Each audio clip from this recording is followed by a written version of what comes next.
네, 도생님 여러분 반갑습니다. 정산 천지 대도의 총무 김도영 도생입니다. 아주 춘서울 날씨가 좋습니다. 네, 상경님 말씀 한 구절 봉독하고 오늘의 주제에 대해서 한번 논해보는 시간을 가져보겠습니다. 통일천하가 그 가운데 있고 천지 대도가 그 가운데서 행하여지고 만세 영락이 그 가운데서 이루어지느라 말씀하시기를 병이 오면 따로 처방하는 길이 있어 만들도록 명하여 이를 기다리라니 때가 오면 천하에 쓰이리라. 네, 이 말씀은 의통에 대한 말씀입니다. 네, 자, 상계님 진리에 있어서 중요한 것이 뭔가면 상계님께서 이런 말씀을 하셨습니다. 장교자는 편히 경기 이작하라. 교만한 자는 패하니 기틀을 보고 일을 지어라. 네, 기틀. 지금 여러분들이 자기 자신들이 여러분들이 속한 교단이 이변교원인가, 이변교원의 기틀인가, 삼변교원의 그 기틀인가, 이것을 먼저 알아본 다음에 그 다음에 일을 지어야 됩니다. 네, 그 교단을 성장시켜야 됩니다. 1변 시간대가 있었고 2변 시간대가 있었고 3변 시간대가 있습니다. 네. 3변 시간대는 이번 갑진 을사년부터 시작입니다. 왜 갑진 을사년부터냐? 나의 일은 가불로 머리를 든다. 진사성인출, 성인이 진사에 머리를 든다. 교집합되는 해가 갑진년 을사년입니다. 성인이 머리를 든다. 나의 일은 천하사로 머리를 든다. 똑같습니다. 때문에 갑진 을사년에 머리를 들어야 됩니다. 그러면 지난 갑진 을사 언제입니까? 26년이니까 1966년이겠네요. 66년, 65년, 66년, 64년, 65년이네요. 그때는 아니지 않습니까? 3변이. 머리 든 사람이 없었죠. 일단 이번 갑진 을사년에 누가 머리를 들었는가 그걸 보셔야 되고, 그렇게 해서 누가 이변교훈의 도수를 인사화하고 있는가, 누가 어느 교단에서 삼변교훈의 도수를 인사화하고 있는가, 이것을 판단을 해야 됩니다.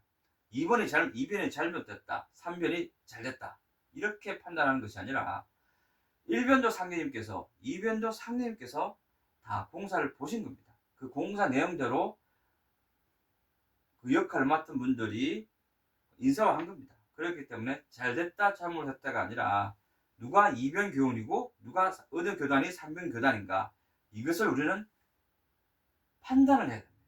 판단을 해서 이 교단에서 3변 교단의 도수를 인사하고 있구나. 그러면 이 3변 교단이고 그 교단을 성장시켜야겠죠.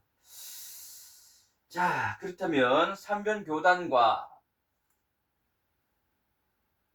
3변 교단과 가장 중요한 3변 교단의 가장 중요한 부분, 대두목. 네, 대두목은 신앙의 대상이 아닙니다. 아니지만 누가 이 대두목 리더로서 3변 교단을 이끌고 있는가, 그것을 파악을 해야 됩니다. 자, 보겠습니다. 상계님과 영적으로 소통한다는 대표들은 자신이 대두목이라는 말씀입니다. 그렇죠? 대두목이 있는데 대두목 이외의 사람과 상계님께 소통을 하지 않으시겠죠?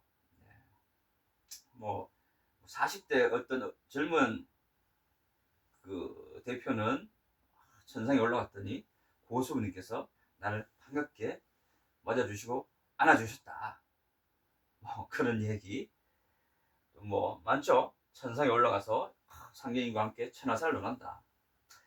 자기 자신이 대두목이란 말씀입니다. 대두목. 그렇다면 대두목은, 자 보겠습니다. 대두목은 종통을 이어받은 분입니다. 종통을 이어받은 분이자 종통은 의통이고, 의통은 대두목에게 전수가 됩니다. 대두목에게 전수가 됩니다. 그러면 자, 이 의통을 전수받았느냐? 이걸 본다면 자, 의통을 전수받으려면 박공우 성도에게 상제님께서 어떻게 말씀하셨습니까? 무진년 동지에 기도하여 기도를 먼저 해야 됩니다. 그 다음에 묻는 자가 있으면 의통을 전하라. 이렇게 말씀하셨습니다. 첫 번째, 무진년 동지에 기도를 해야 됩니다. 박공우 성도 살아생전에 기도를 해야 되니까, 무진년이어야 되니까 1928년이 유일합니다. 1928년 무슨 이유가 됐든 1928년에 기도를 하지 않았다. 그리고 박공우 성도를 찾아가서 상계님의 성원 성적을 묻지 않았다. 그러면은 대두목 후보에서 탈락하게 된 겁니다. 뭐 나이가 어려서 못했다. 그거는 그 사람이 대두목이 아니기 때문에 나이가 어린 것이고 박공우 성도에게 묻지 않은 겁니다. 정확한 말씀이 있죠. 내 덕을 펼칠 사람이 무진년 동지에 기도하리니 그 사람이 구세지인이니라. 세상을 구할 사람이니라. 네. 구세지인 이꼴 대두목이죠. 네. 그런 거로 1928년에 기도한 사람만이 구세지인이고 대두목입니다. 대두목 후보에 들 수가 있어요. 그 위에 사람은 대두목 후보에 들지도 못하고 종통을 전수받을 자격이 없는 겁니다. 이거는 상인이 말씀을 그대로 해석하는 겁니다. 자, 보겠습니다. 그리고 자, 의통과 종통의 상징은 이 의통과 용봉 독존석가불입니다. 그 용봉 독존석가불은 1903년에 상제님께서 박금곡 주지에게 써주셨습니다.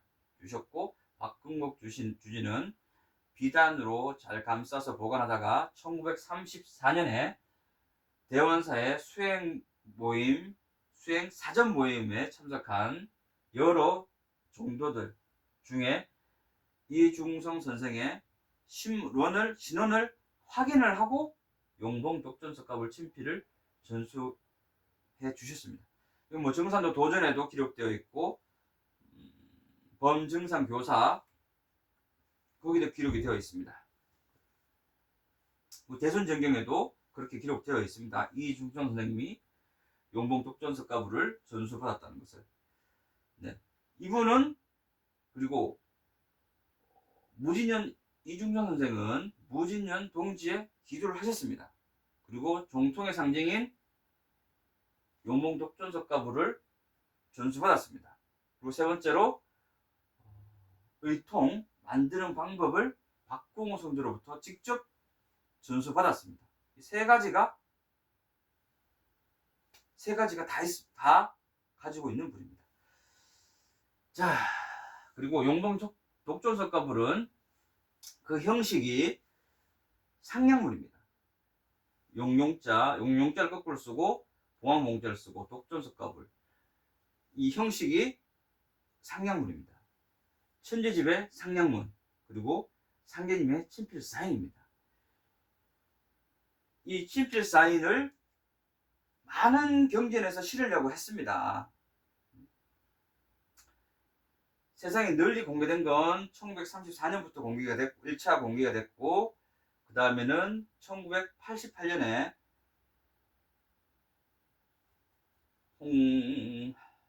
홍 교수님이 저술한 범증상 교사의 777페이지에 실려 있습니다. 용봉 독존석가불 친필이. 네. 증산 천지대도의 천지개벽경 한글본. 네, 이 친필이 거기 1988년 범증상 교사에 실리면서 널리 알려졌고요. 자, 그러면 이때부터 이제 이 이후에 나온 경전에는 누구나 상계님의 이 친필을 실을 수 있었지만 봉사도수로 봐야겠죠. 그래서 아무도 못 실었습니다. 아무도 못 실었어요. 중국이 땅 치고 후회하는 것 중에 하나가 태극기를 자신들의 국기로 하지 못한 것, 그걸 땅 치고 후회한다고 하지 않습니까? 용봉 독조석 가불, 이 친필을 자신의 경전에 실지 못한 것, 일반 사람이 쓴 용봉 가짝을 실시는 것을 아마 땅 치고 후회하실 겁니다. 상님의 이 친필 사인이 경전에 들어감으로 해서 이 경전이 상제님의 뜻이 내포되어 있다, 뜻이 발령되었다는 것을 증명하는 겁니다. 상제님의 친필 용봉 독전석가불이 기재됨으로 해서, 수록됨으로 해서 이 경전 중심으로 상제님의 일이 된다, 그것을 상제님께서 보정해 주시고 증명해 주신 겁니다. 모든 도생들에게 알려주신 겁니다. 상제님의 이 친필, 유일하게 경전 중에는 유일하게 정산 천지대도에서 발간한 천지교획경, 여기만 상제님의 친필이 수록됐습니다. 네. 상제님께서 이 책을 중심으로, 이 경전을 중심으로 일이 된다는 것을 상제님께서 친필 사인으로 모든 도생들에게 말씀해 주신 겁니다. 네. 그리고 자, 그러면 여기에는 자, 종통의 상징인 용봉 독전석가불이 실렸죠. 그리고 두 번째, 이 의통에 대해서 의통 만드는 방법이 실려 있습니다. 박공호 성도가 직접 이중성 선생에게, 하감 정유생 이중성 선생에게 전한 내용이 담겨 있습니다. 자, 거기는 뭐 읽어보시면 되는데 핵심 내용, 중요한 내용만 한 구절 읽어드리겠습니다. 의통 만드는 방법입니다. 복숭아나무 두 조각에 태극을 새기되 한 태극의 중앙에 일자, 순자를 음각하고, 자, 일자, 순자는 지사자 일자를 말씀하십니다. 이 작대기 일자, 이렇게 새기라고 상제님께서 말씀을 하셨습니다. 기록되어 있습니다. 이 기록은 뭐죠? 상제님께서 보정해 주신, 네, 상제님께서 인정해 주신 이 경전에 실려 있습니다. 이 경전에 유일하게 의통 만드는 방법이 실려 있고 유일하게 상제님 사인이 들어가 있는 경전입니다. 자, 그러므로 해서 기존 의통은 이 일자가 아니고 고자 일자로 은행에서 쓰는 숫자 일자, 변형하기 힘든 그런 일자로 되어 있습니다. 기존 의통은. 그러니까 상제님께서 인정하신, 말씀하신 의통에는 이 일자가 들어가야 됩니다. 그런 거로 새로 만들어야 됩니다. 자, 됐고, 자, 그렇게 해서 천지집을 짓는 중심 경전이 천지대도에서 발간한 천재계획경 한글 번임을 상제님께서 용봉 독전석가불 친필 사인으로 천명해 주신 것입니다. 상제님의 친필 용봉 독전석가불은 종턴전수의 문서입니다. 네, 그리고 천지교획경에 유일하게 의통 제작법이 있으며 상제님 조남을 일자, 순자로 의통에 새기라 하고 천명하신 말씀이 수록되어 있습니다. 네, 됐고요. 이렇게 됐고, 자, 내 덕을 펼칠 사람이 무진년 동지에 기도하리니 이 사람이 구세지인이니라. 천지교획경에 있는 상제님 말씀입니다. 구세지인은 대동옥이다. 네. 근데 자, 여기서부터 중요합니다. 자, 대동옥 후보에 오를 사람이 두 분 있습니다. 하감 이중선 선생님, 그리고 이상원 선생님입니다. 이 두 분은 이분은 무진년 동지에 그 전에 널리 알려졌었고, 무진년 동지에 동화교를 개교 치성을 했었죠. 네. 개교 치성을 해서 이제 무진년 동지 기도했다, 그 내용이 있고, 이중선 선생님은 무진년 동지에 정읍 보청교 본부에 찾아가서 60방주와 문답을 하면서 기도를 하셨습니다.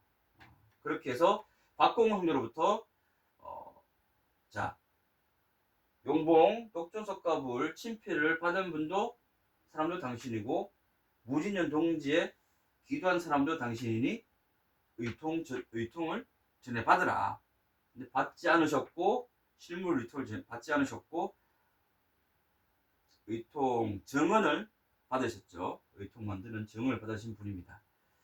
그렇게 해서 이제 정언을 받으시고도 의통을 만드시지 않으셨습니다. 얼마든지 의통을 만들 수 있는 역량을 가지고 계셨습니다. 교단도 안 만드시고 교단도 맡으라고 했지만 교단도 맡지 않아서 교주가 되지 않으셨고 의통도 만들지 않으셨습니다. 아직 때가 안 된 걸 아셨기 때문입니다. 이상훈 선생님은 어떻게 했죠? 1950년에 6.25가 발발하자 의통을 만들었습니다. 만들어서 각 지역의 팔도를 담당하는 사람들에게 의통을 나눠줬죠. 주고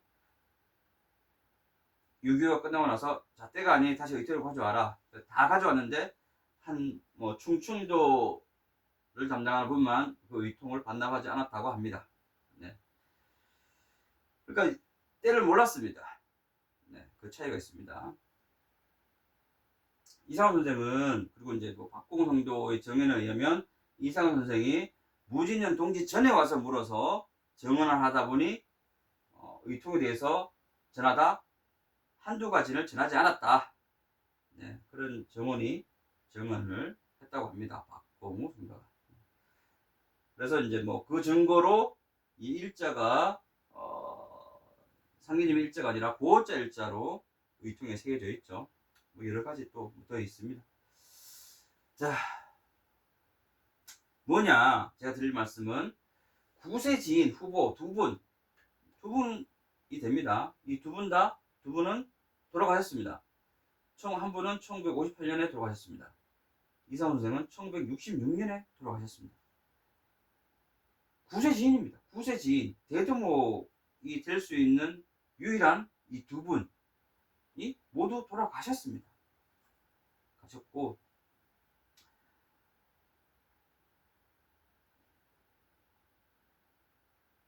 다시 환생을 해야 되죠. 네, 그에 대한 말씀이 있는데 그 부분은 차후에 말씀드리겠습니다.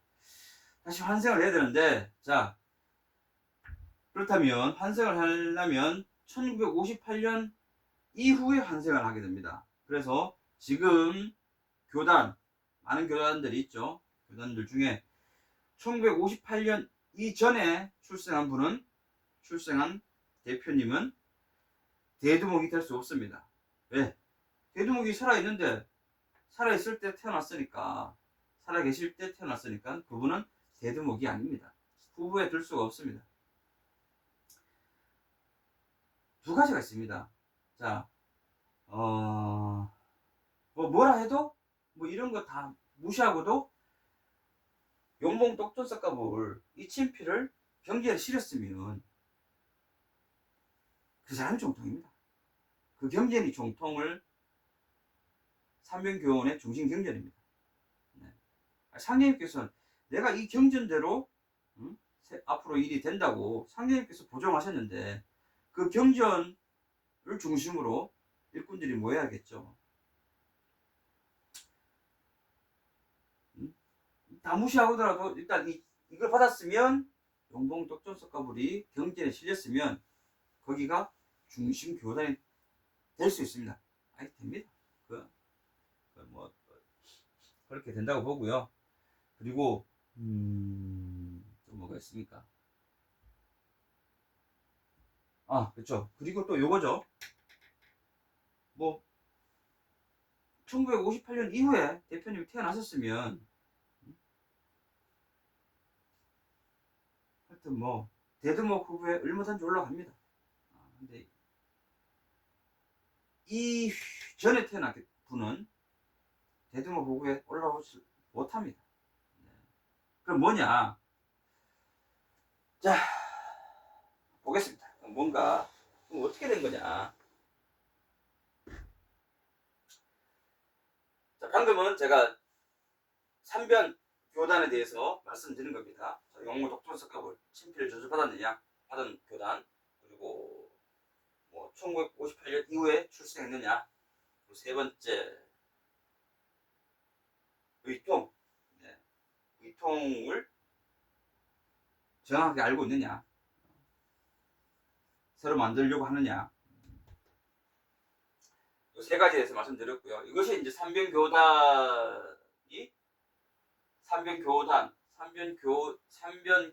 도수를 인사화됐고 인쇄화하는 그런 것에 대해서 말씀드린 것이고, 자, 이변교훈에 대해서 보신다면 안내서 정도는 넓은 의미, 한 교단만 해당되는 게 아닙니다. 많은 교단들의 마더기존 교단의 이변 교단을 상징하는 인물입니다. 이 상징하는 인물에게 상대님께서 일단 굶기셨죠. 굶기신 다음에 장닭을 한 마리 푹 삶아서 트럭 하나 남기지 말고 다 먹어라. 안내서성도 쫄쫄 굶다가 장닭 한 마리 푹 삶아 주시니까 트럭 하나 안 남기고 다 먹었습니다. 상대님께서 웃으시며 이렇게 말씀하셨죠. 그놈 계룡산 도둑놈 이러다. 도둑놈 이러구나. 이렇게 말씀하셨습니다. 안내성 상대님께서 안내서 성도를 계룡산 도둑놈으로 만드신 겁니다. 너 이거 다 먹으면, 이 닭 다 먹으면 계룡산 도둑놈 된다. 그 말씀 안 하셨어요. 먹기 전에. 다 먹고 나니까 계룡산 도둑놈이다. 자, 계룡산 도둑놈이 되셨고, 계룡산은 누구 겁니까? 원래 계룡산 정씨죠. 계룡산 정씨가 하는 일이 세 가지가 있습니다. 세 가지 본다면 계룡산의 도업을 정하는 겁니다. 상인님께서 나의 세상에는 계룡산 800년 운수가 없다.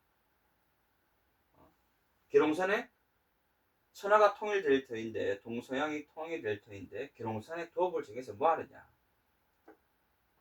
그리고 술법으로 이름난 정선생. 술법은, 자, 술법을 가르친다는 얘기죠. 정선생이.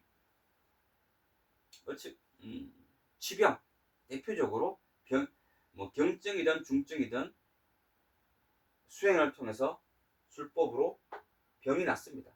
이 가르침을 받아서 수행을 해서. 그리고 신명체험을 합니다. 이 술법으로 일어난 정선생, 이렇게 술법을 가르치는 그 행위를 합니다. 그리고 정선생이, 근데 상님께서 정가를 따르는 자는 삼적을 멸하게 됩니다. 삼적이 멸한다고, 정가를 따르게 되면. 그렇게 말씀하셨습니다. 자, 계룡산 정씨는 이런 행위를 하는 겁니다.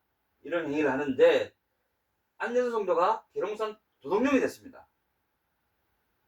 그래서 이제 인사화된 걸 한번 보십시오. 인사화된 거를. 안내서 성도가 이변을 상징하는 인물이라고 그랬죠. 그러니까 많은 교단들이 첫 번째 뭐합니까?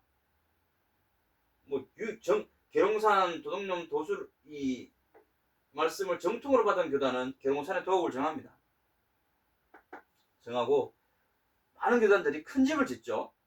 큰 집을 짓고, 두 번째 술법으로 일어난 정선생, 선천 종교, 기독교, 불교, 천주교 할 것, 그런 종교들, 그리고 이변의 많은 교단들, 태율주 수행을 통해서 이 술법으로 이름이 납니다. 많은 사람들이 이 술법을 가르쳐요. 많은 교단에서.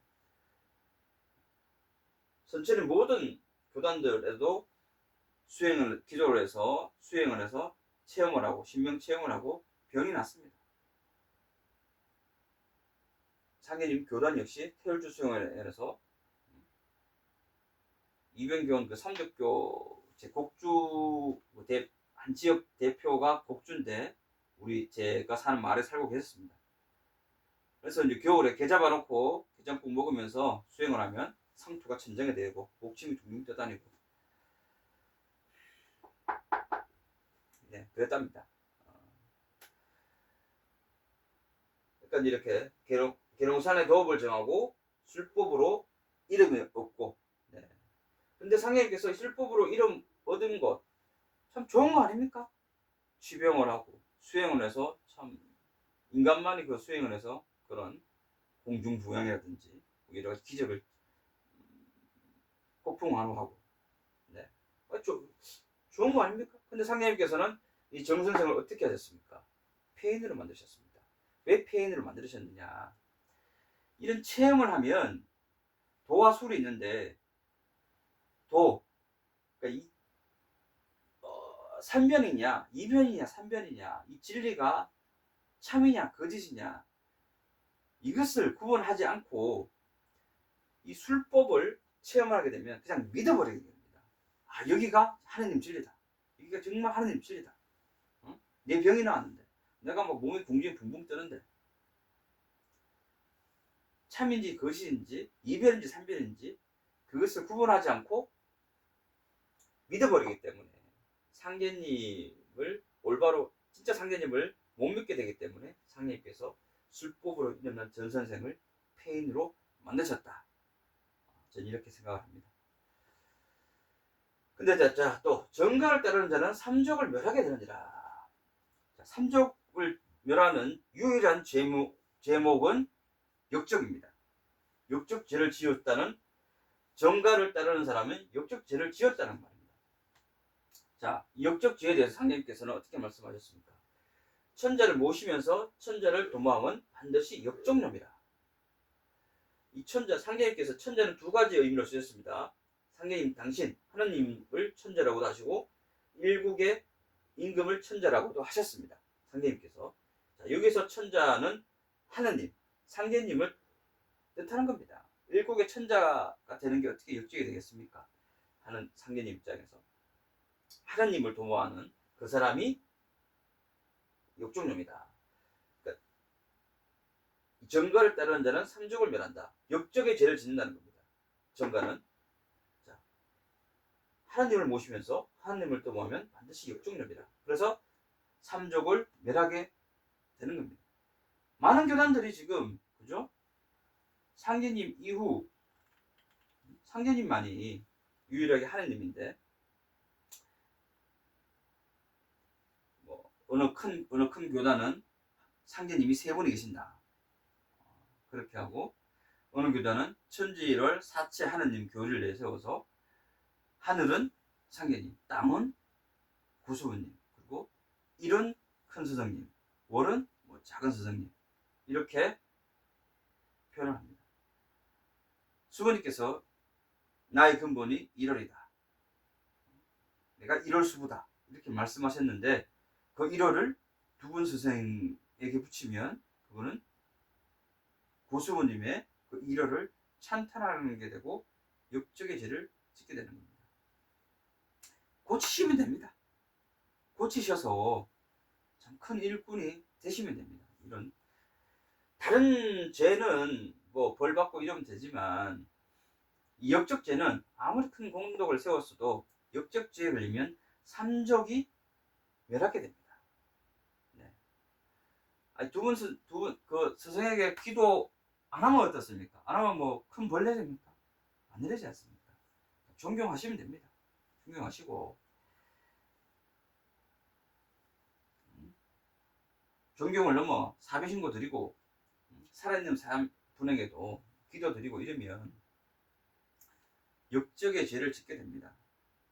역적의 죄를 지면 말씀드린 것처럼 아무리 큰 공적을 지어도 삼족이 손을 당하는 그런 가장 큰 벌을 받게 됩니다. 제가 이런 말씀 드린 거는 앞으로 삼변교훈의 그 일꾼이 되실 분들이 그 교단에 있는 분들입니다. 그런데 이런 죄를 빨리 잘못된 것을 수정해서 바르게 가야 큰 일꾼이 될 수가 있습니다. 이 죄를 지으면 그냥 무조건 그냥 일꾼이 안 됩니다. 일꾼만 안 되는 것이 아니라 삼족이 피해를 봅니다. 꼭 이 부분 여러 도생님들과 간부님들과 같이 함께 한번 회의를 한번 해보십시오. 하셔서 진짜 이게 그것이 맞느냐 틀리느냐 그것을 판단하셔서 참 큰 일꾼의 길을 걸으시기 기원하겠습니다. 자, 많은 교단들이 이 정시 행세를 다 하고 있습니다. 하여튼 뭐 그렇습니다. 네. 그러니까 부디 참 이런 희망입니다. 상진님 도의 희망은 지금 제가 말씀드리는 그런 교단에 있는 도생님들입니다. 거기서 가장 많은 그 12,000 도통 문제가 나올 겁니다. 나와야 되는데 그분들이 아니면 상진님 도의 희망은 없습니다. 꼭 이 부분 정말 진지하게 한번 토론하셔서 잘못된 부분은 고쳐셔서 큰 일꾼이 되시길 기원하겠습니다. 네, 오늘 말씀 여기까지 하겠습니다. 고맙습니다.